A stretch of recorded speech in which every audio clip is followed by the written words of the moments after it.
하나님께서 기뻐 받으시는 줄 믿습니다. 늘 찬양하고자 하는 여러분들에게 하나님께서 할 때마다 새 은혜 주시기를 간절히 원합니다. 그리고 오늘도 하나님께서 저와 여러분에게 광복절 기념주일을 맞이해서 세미한 음성 들려주시고 생명의 말씀이 여러분에게 심어지기를 간절히 소원합니다. 광복하면 빛광자, 회복할 복자입니다. 그러니까 빼앗긴 주권을 도로 찾았다, 그런 이야기예요. 어디에서? 일본이라고 하는 나라에서요. 이 광복이라고 하면 이와 같이 우리는 맨 먼저 일제 강점기에서 36년 동안 억압받다가 주권을 회복한 것을 먼저 생각을 합니다. 틀림없지요. 즉 정치적인 자유를 얻게 되었다, 그 말이에요. 성경에서 보면 이 광복이 큰 것이 두 번 나옵니다. 큰 사건이 뭐냐면 이스라엘 백성들이 애굽에서 430년 동안 종살이 하다가 애굽에서 나온 출애굽 사건, 이것이 큰 광복이요. 영적인 의미로 얼마나 큰 광복인지 모릅니다. 성경에 또 하나의 광복이 있습니다. 그것은 바벨론에서 70년 동안 포로 생활하던 이스라엘 사람들이 또 예루살렘으로 돌아왔다는 거예요. 성경에서는 이와 같이 큰 광복의 의미를 두 사건 속에서 찾아볼 수가 있고요. 일본의 강점기에서 우리가 광복 얻은 것과 성경에 나오는 광복의 두 사건은 많이도 흡사합니다. 그 다음에 세 번째, 이 광복의 의미를 일제 강점기로만 끝내지 말고 성경에 나오는 그 광복으로만 끝내지 말고 오늘날 우리들에게 이 광복은 무엇을, 어떤 의미를, 그리고 어떤 말씀을 주느냐 하는 것이 중요합니다. 광복이라고 하는 것은 우리의 고난에서 우리를 해방시켜 주신다고 하는 믿음과 소망이 우리에게 있습니다. 광복이라고 하는 이 말씀을 생각해 보면서 슬픔 속에 있는 우리가 거기에서 헤어나와서 기쁨을 얻을 것이라고 하는 의미가 이 광복 속에 담겨져 있습니다. 갇혀있는 우리가 자유하게 된다고 하는 그런 말씀이 성경 속에서 우리에게 주시는 메시지입니다. 아울러서 더 중요한 것은 죄악 가운데서 우리가 사함을 받고 자유할 수 있었다, 이것처럼 큰 광복이 어디가 있겠습니까? 일제 강점기의 정치적인 광복보다도 바벨론 포로 생활과 애굽에서의 생활을 청산하고 이스라엘로 돌아왔다고 하는 그것보다도 더 중요한 것은 오늘날 내가 죄악으로부터 자유함을 얻었다고 하는 광복이 가장 큰 것이니, 광복의 의미는 광복절로 끝나는 것이 아니라 예수 그리스도를 통해서 우리가 구원받고 자유를 얻었다고 하는 그 광복임을 알아 여러분들이 광복 예배를 의미 있게 보내시고 감사하면서 보내시고 하나님께 영광과 찬송을 돌릴 수 있기를 원합니다. 광복의 의미 또 하나 있습니다. 저희들과 함께 약 13, 14년 동안 함께 신앙생활에 했던 길병수 장로님이 오늘 아침 8시에 별세하셨습니다.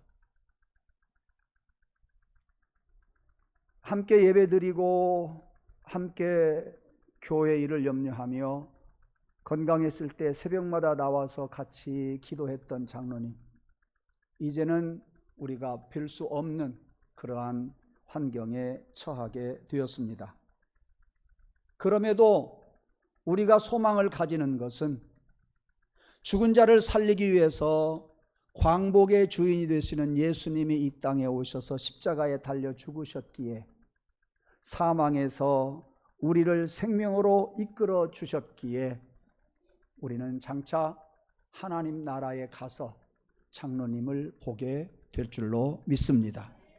이와 같이 광복은 죄악에서 우리를 자유케 해주시는 의미도 있지만 죽음에서 우리를 생명으로 옮겨주신 것, 생명으로 이끌어주신 것을 의미하는 것입니다. 그러므로 죄악에서 자유를 얻고 사망에서 우리가 영원한 생명을 얻을 수 있다고 하는 이 광복만큼 큰 것은 이 세상에 아무것도 없습니다. 이렇게 장로님이 세상을 뜨셨는데 오랫동안 병원 생활하시다가 예배당에 오늘 참석하신 정남숙 권사님을 보니까 새로워요. 네, 아주 귀해요. 감사하고요. 하나님께서 우리 권사님에게 또 환자들에게 건강 주시기를 간절히 소원합니다. 예. 이스라엘을 보면 한 나라였습니다마는 나라가 남북으로 나뉘어지게 됩니다. 솔로몬이 정치를 마감하고 그의 아들 르호보암이 왕좌에 앉았을 때에 나라가 나뉘어지지요. 북쪽을 이스라엘이라고 칭하고 남쪽을 유다라고 칭했으며, 북쪽은 사마리아를 수도로 해서 여로보암이 초대 왕으로 즉위를 하게 되고, 남쪽 유다 나라는 솔로몬의 아들 르호보암이 예루살렘 그대로 거기에 수도를 하고서 정하고서 이미 즉위를 하게 되었지요. 이렇게 나라가 나뉘어지게 되었습니다. 남북으로 나뉘어진 이스라엘, 북쪽 이스라엘은 정확히 200년 만에 아수르에 의해서 멸망을 했고, 그 뒤에 약 135년이 지난 뒤, 그러니까 남왕국 유다가 세워진 지 335년 뒤에 나라가 쇠퇴기를 지나서 멸망기에 이미 이르르게 됩니다. 그때는 선지자가 예레미야가 활동을 하면서 많은 하나님의 말씀을 대언을 하게 되었지요. 이 예레미야 선지자는 BC 626년에 태어나서 40년 동안 선지자 활동을 하다가 세상을 떠나는데, 그때는 이스라엘 사람들이 바벨론의 공격을 받는데 한 차례, 두 차례, 세 차례 겪는 것을 보고 그리고 세상을 떠나게 됩니다. 예레미야가 세상 떠나기 직전은 어느 때냐? 이와 같이 남왕국 유다가 쇠퇴기를 지나서 멸망기에 이르렀을 때였습니다. 하나님께서 선지자 활동을 하고 있는 그에게 말씀을 하세요. 예레미야야, 너의 민족을 위해서 기도해라. 그리하면 내가 놀라운 일을 이룰 것이다. 하나님이 예레미야 선지자에게 기도하라 한 말씀은 그 뒤에 수많은 말씀이 있을 거예요. 마치 할머니 할아버지가 손자들에게 그러면 안 된다, 이렇게 해라 할 때 할아버지 할머니의 마음은 여러 가지가 있지만 손자 손녀들은 그것을 알 리가 없지요. 하나님께서 예레미야에게 일일이 가르쳐 주면서 이스라엘 백성들에게 그 사실을 알리게 합니다. 민족을 위해서 기도해라. 그러면 내가 놀라운 일을 이룰 것이다. 이렇게 말씀하셨습니다. 멸망해가는 예루살렘과 남왕국 유다를 위해서 기도할 때에 놀라운 일을 행할 것이라 하는 말은 다시 회복하게 될 것이다. 너희들이 멸망은 하겠지만 다시 회복하리라. 즉 멸망과 회복을 통해서 하나님은 큰 일을 이루시겠다. 어떤 일? 이미 그의 선진들과 약속했던 그 약속을 지키겠다. 너희들을 버리지 아니하고 내가 끝까지 함께 하겠다 하신 거예요. 바로 그것입니다. 왜 예레미야 선지자에게 기도하라고 할까요? 오늘 본문 말씀은요, 본문 말씀만 가지고 설교할 수 없어요. 앞에도 읽어봐야 되고요, 33장도 넘어가야 되고요, 두루두루 왔다 갔다 하면서 전체적인 것을 볼 줄 알아야 되네요. 예레미야 33장 4절에서 5절에 보면 이런 말씀이 있어요. 유다의 수도 예루살렘의 집들과 유다 왕궁이 어떻게 될 것인지 이스라엘 하나님 여호와께서 선포한다. 그 집들은 허물어지리라. 너희는 토성을 쌓고 공격해오는 바벨론 사람들과 싸우려 나가려고 하지만 싸워봐라. 아무런 소용이 없고 쓸데가 없는 짓이다. 싸우다가 집집마다 시체만이 나둥기러지게 될 것이다. 이 백성이 온갖 못된 짓을 하였기 때문에 나는 이 성을 외면하는 것이다.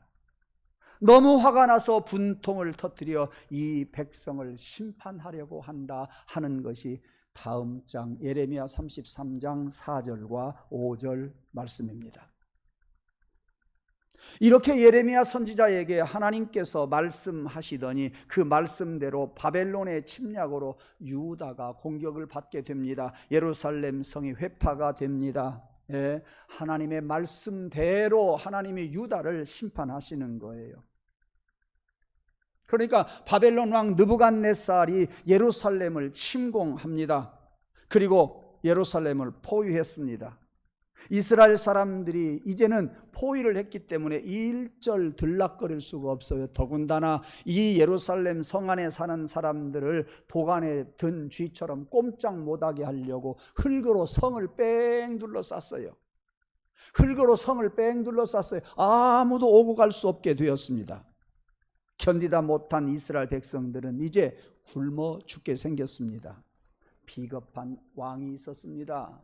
그 당시 예루살렘 유다의 왕은 마지막 왕은 시드기야였습니다. 그가 밤중에 샘문을 통해서 성읍을 벗어나 아라바로 막 도망을 치는데 바벨론의 군사들이 그걸 알게 되어 뒤쫓아 갑니다. 그리고 시드기야 왕을 붙잡아서 생으로 두 눈을 빼버리죠.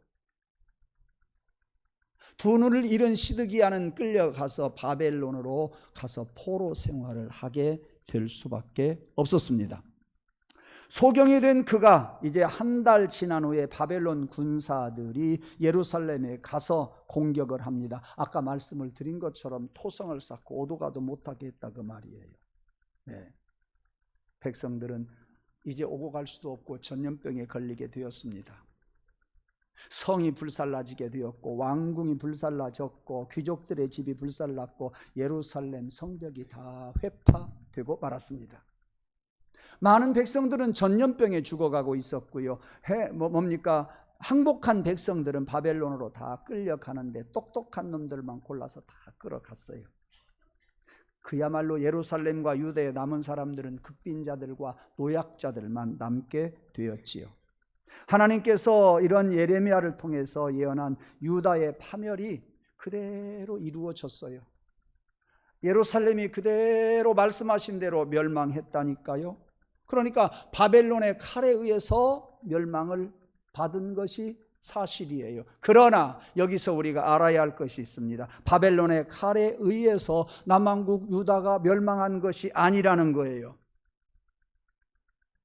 하나님의 심판으로 그들이 멸망을 받게 되었다 그 말이요. 절대 바벨론의 군사가 쳐서 멸망한 거 아니라 그 말이요. 하나님께서 그들을 멸망시켰다. 예레미야 선지자에게 말씀한 대로 예언한 대로 그대로 멸망을 시켰다는 이야기예요. 그러니까 아까 말씀을 드린 것처럼 하나님의 분노와 진노 때문에 시체가 예루살렘 사람들 집집마다 나뒹굴어지고 있었어요. 왜? 이것은 이스라엘 민족이 우상을 섬긴 까닭이요, 이스라엘 백성들이 도덕적으로 부패했기 까닭이었습니다. 이런 결과로 그들이 하나님이 멸망을 시켜서 멸망한 것이지 바벨론이 멸망시킨 거 아니에요. 성경은 말해주고 있어요. 바벨론은 예루살렘과 유다를 멸망시키는데 하나님이 도구로 쓰였을 뿐이에요. 예. 그래서 하나님은요 이스라엘 사람들에게 말하고 있어요. 너희들이 아무리 바벨론을 막으려고 해도 안 된다. 너희들의 멸망은 하나님의 뜻이다 그랬어요. 그런 후에 바벨론은 유다를 치는 심판의 도구일 뿐이라고 하나님이 가르쳐 주었다니까요. 여러분은 이것을 오늘날 내 말씀으로 크로즈업 시켜서 내가 어떻게 해야 할 것인가를 한번 생각해 보아야 할 것입니다. 하나님은 예레미야에게 또 말씀하십니다. 이스라엘과 예루살렘이 멸망했지만 너희들이 다시 회개하고 돌아오면 민족이 산다. 회개하고 돌아오면 민족을 회복시켜 주마. 이 말씀이었어요. 그 말씀이 중요하다 그 말이에요. 예레미야 33장 6절에 보면 이제 이 성에서 전쟁의 상처가 깔끔히 씻어질 것이다. 두 번째, 내가 다시 싱싱한 도읍지로 회복을 시켜주마. 어디를? 예루살렘 성읍을 싱싱한 도읍지로 회복시켜 주리니. 세 번째, 시민들이 해방되어 참 평화를 누릴 시대가 오게 되리라 그랬습니다. 하나님은 패하게도 하시고 하나님은 흥하게도 하십니다. 하나님은 채찍을 가하기도 하시고 하나님은 사랑을 주시는 하나님이시기도 합니다. 예. 이성을 치료하고 고치고 낫게 해서 평강과 참된 안정을 누리게 할 것이다. 그런 평안과 안정을 마음껏 너희들이 누리게 될 것이라고 예레미야 선지자에게 두 번째 말씀하신 거예요. 예. 이스라엘이 이렇게 망하지만 결국은 하나님이 이 성을 치료하고 낫게 하실 것이다. 잠시 멸망시키는 것 같으나 이스라엘을 다시 회복시키실 것이라. 우리가 잠시 어려움을 당하나 하나님은요, 우리를 어려움으로 끝내지 아니하고 잠시 어려움을 이겨나가면 다시 회복하리라. 여러분, 이것이 여러분의 말씀이기를 원합니다. 예. 다시 말하면 예루살렘 성을 회복하고 다시 돌아와서 성을 재건하는 날이 분명히 올 텐데, 이것은 하나님이 주시는 평강과 그리고 안정을 마음껏 누리게 하기 위해서다. 지난날보다 회개하고 하나님께로 돌아가서 하나님이 주시는 평강과 번영을 누릴 때 여러분의 마음이 마음껏 그 은혜와 복을 누리는 축복이 있기를 원합니다. 여러분들을 무엇이 그렇게 짓누르고 있습니까? 정치적인 것입니까? 아닐 것입니다. 경제적인 것입니까? 그럴 수 있습니다. 가족들에게서 눌려 있습니까? 어둠의 권세가 여러분을 누르고 있습니까? 원수 마귀 사탄이 누르고 있습니까? 하나님이 회개하는 우리들에게 회복을 해 주셔서 지난날보다도 평강과 지난날보다도 번영을 마음껏 누리며 살게 해 주실 줄로 믿습니다. 예. 하나님의 말씀대로 이 백성을 치료해 그들이 바벨론 70년 포로 생활을 청산하고 이제 고국으로 돌아와서 하나님께서 주시는 은혜를 받게 됩니다. 그들은 바벨론에 살면서 많이 회개했어요. 그들은 나일강가에서 얼마나 자기 고국 동서쪽을 향해서 하루에 3번씩 기도하며, 낮에는 바벨론 사람들이 자기들을 노리객감으로 생각하니까 밤에 나일강 강가에 와서 하나님을 찬양하는 노래를 불렀어요. 예. 그러한 그들의 회개를 들으시고 예레미야 선지자에게 약속하셨던 대로 그들을 1차 예루살렘으로 돌아가게 하시고 2차 예루살렘으로 돌아가게 하시고 3차 예루살렘으로 돌아가게 하십니다. 그래서 성전도 다시 재건하고 성벽을 다시 쌓고 그들의 신앙을 다시 회복하고 하나님께 영광과 찬송을 돌리며 살게 되었습니다. 오늘 이 말씀 속에서 우리가 하나 더 기억해야 할 것이 뭐냐? 너희들이 회개하고 돌아올 때에 세상 만민이 깜짝 놀랄 것이다 그랬어요. 예레미야 33장 9절 말씀에 보니까 내가 이스라엘에 베푼 복된 일들을 세상의 만민들이 듣게 될 것이다. 어떻게? 포로 생활하던 그들을 돌아오게 할 것이다. 돌아와서 그들을 회복시키실 것이다. 그들을 평강으로 번영으로 누리게 할 것이다. 그것을 보고 세상 만민들이 깜짝 놀랄 것이다. 두 번째, 예루살렘은 나에게 기쁨과 찬양과 영광을 돌리는 이름이 될 것이다. 그렇게 너희들은 자유함을 얻게 되고 세상 사람들은 너희들을 보면서 깜짝 놀라게 될 것이며 너희들은 나에게 기쁨과 찬양과 영광을 돌리는 하나님을 이름이 되게 할 것이다 그랬어요. 네. 세 번째, 그리고 내가 이 도성에 베풀어진 모든 복된 일과 평화를 듣고 온 세계가 놀라며 떨지어다. 여러분, 이것이 그 옛날 이야기로 들어서는 안 돼요. 사랑하는 성도 여러분, 여러분들이 고통 속에서 자유함을 얻고 슬픔 속에서 기쁨을 얻음으로 말미암아 세상 사람들이 여러분을 보고 저 사람이 어떻게 저렇게 됐어? 저 사람이 예수 믿더니 하나님이 해주셨네? 세상 사람들이 여러분을 보고 깜짝 놀라기를 원합니다. 여러분에게 그러한 은총을 하나님이 베풀어 주시기를 간절히 원합니다. 다시 말씀을 드리지만 이 말씀은 예루살렘과 유다가 회복될 것이라는 약속, 그 약속으로 그들이 고국으로 돌아올 것이라고 하는, 그래서 세계가 깜짝 놀랄 것이라고 하는 거예요. 사랑하는 성도 여러분, 우리 교회가 앞으로 이 지역 사회를 위해서 천천히 한두 가지씩 일을 할 때 지역의 많은 사람들이 우리 교회를 다시 보기를 원합니다. 예수 그리스도의 이름이 영광 받기를 원합니다. 우리가 그래서 하나님께 영광 돌릴 수 있도록 우리가 이 일에 최선을 다하고 마음을 합할 수 있기를 간절히 소원합니다. 이스라엘 민족이 세계를 놀라게 한 것은 예루살렘으로 돌아와서, 잘 들으세요, 자기 고국으로 돌아왔다는 거 아니에요. 그 국토를 회복시켰다고 하는 거 그 정도가 아니라 그 말이에요. 하나님이 이 도성에 베풀어준 복된 일을 다 보고 평화로운 생활을 한다는 소식을 듣고 모든 세계가 놀라서 떨 것이라고 그랬어요. 다시 말씀을 드려요.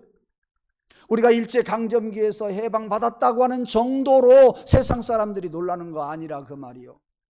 이스라엘 사람들이 이렇게 국토를 회복했을 뿐만 아니라 하나님이 베풀어 주신 복된 일을 세상 사람들이 다 보고 저들이 평화로운 생활을 하는 것을 또 보고 세상 사람들이 놀랄 것이다, 그런 말씀이에요. 네. 세계가 두려워하면서 떠는 크고 오묘한 비밀이 어떻게 이루어진다는 겁니까?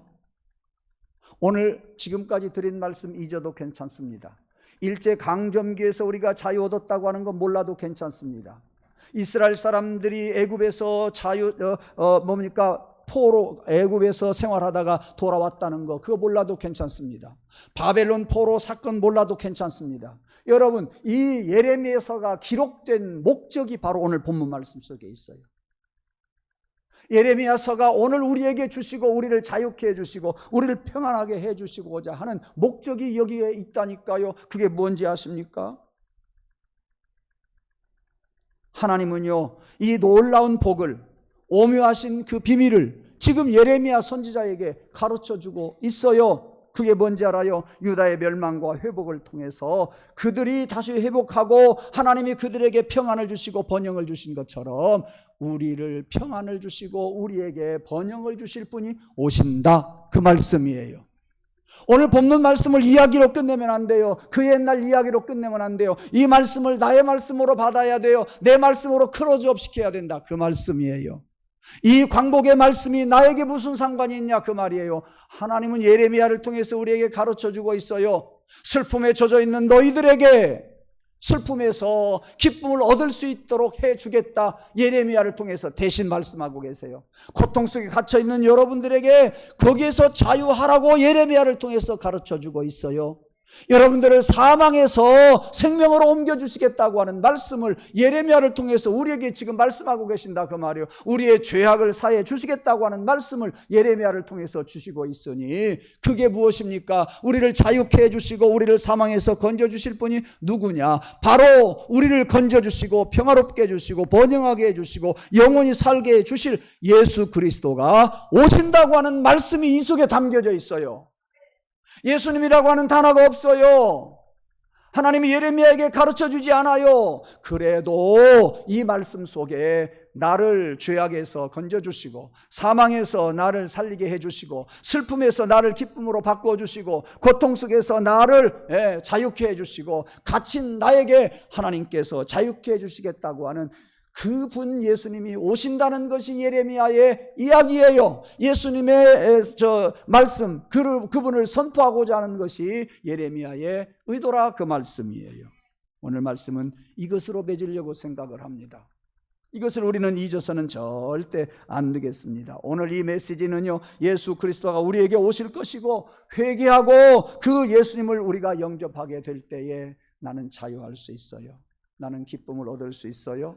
나는 죄 씻음을 받을 수 있고요. 나는 사망에서 생명으로 옮겨지게 될 줄로 믿습니다. 예수님, 예수님 나의 해방자 되세요. 예수님, 예수님 나의 광복자가 되십니다. 예수님, 예수님 나를 고통에서 풀어주시고 슬픔에서 기쁨으로 바꾸어 주시고 죄악과 사망에서 나를 건져주신 예수님이라 그 말씀이에요. 사랑하는 성도 여러분, 조용히 두 손을 모으고 우리 찬송가 91장 찬양하도록 하겠습니다.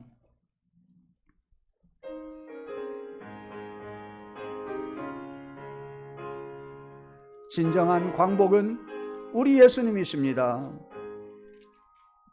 슬픈 마음 있는 사람 예수 이름 믿으며 영원토록 변함없는 기쁜 마음 얻으리. 예수의 이름은 세상의 소망이 아멘. 예수의 이름은 전국의 기쁨일세. 거룩하신 주의 이름, 거룩하신 주의 이름 너의 방패 삼아라. 환난 시험 당할 때에 주께 기도드려. 아멘. 사랑하는 성도 여러분, 여러분을 짓누르고 있는 것이 무엇인지 세상의 소망이 여러분들을 자꾸만 넘어뜨리려고 하는 것이 무엇인지 생각해 보시기를 바랍니다. 우리를 죄에서, 우리를 사망에서 건져주실 진정한 해방자는 예수 그리스도밖에 없습니다. 그 예수 그리스도를 여러분들이 의지하고 자유자가 되기를 원하고 예수님을 통해서 기뻐하는 자가 되기를 원하고 여러분들이 예수 그리스도를 통해서 구원을 받고 죄사함 받고 영생 복락하며 살아갈 수 있는 우리 모두가 되기를 간절히 소원합니다. 슬픈 마음 예수님께 아뢰십시다. 짓눌려 있는 마음 예수님께 아뢰십시다. 그분이 해결해 주실 줄로 믿습니다. 회개하고 예수님께 나아갈 때에 우리 주님이 생명으로 우리 주님이 또 죄사함 받게 해주시고 자유케 해주실 줄로 믿습니다. 우리 기도합시다. 나를 억누르고 있고 나를 슬픔에 젖게 하는 것이 무엇입니까? 나를 피곤하게 하고 나에게 참으로 괴롭게 하는 것이 무엇입니까? 진정한 해방자는 예수밖에 없음을 믿습니다. 주여 도와주시옵소서라고 이 시간 여러분의 괴로움과 슬픔과 고통 또 여러 가지 악한 것들 다 물러가게 해달라고 주님이 해방시켜 달라고 1분간만 조용히 기도하는 시간 갖겠습니다. 사랑의 하나님, 우리들은 세상에 살면서 많이 어렵습니다. 힘들 때가 많이 있습니다. 고통이 떠나지 않고 슬픔이 우리를 짓누르고 있습니다. 더더욱 죄악이 나를 힘들게 하고 또 우리 인간들에게 사망이 드리워지고 있습니다. 이 모든 것들을 해방시키시는 해방자 예수 그리스도신 줄로 믿습니다. 진정한 광복은 예수님이신 줄 믿습니다. 예수님 도와주세요. 예수님께 손들고 나아가오니 우리의 손을 붙들어 주시옵소서. 그래서 참 자유하게 하시고 진정한 광복이신 예수님만 의지하면서 살아가는 우리가 되게 해 주실 줄로 믿습니다. 우리 사랑하는 성도들 고통에서 풀어 주시옵소서. 슬픔이 변하여 기쁨이 되게 하여 주옵소서. 죄를 사하여 주실 줄로 믿습니다. 사망 권세를 깨뜨리신 주님, 우리들도 사망에서 영생 복락하게 하여 주시옵소서. 그 기쁨으로 살아가는 우리 모두가 되게 해 주옵소서. 예수님의 이름으로 간절히 기도하옵나이다. 박수치면서 찬양하시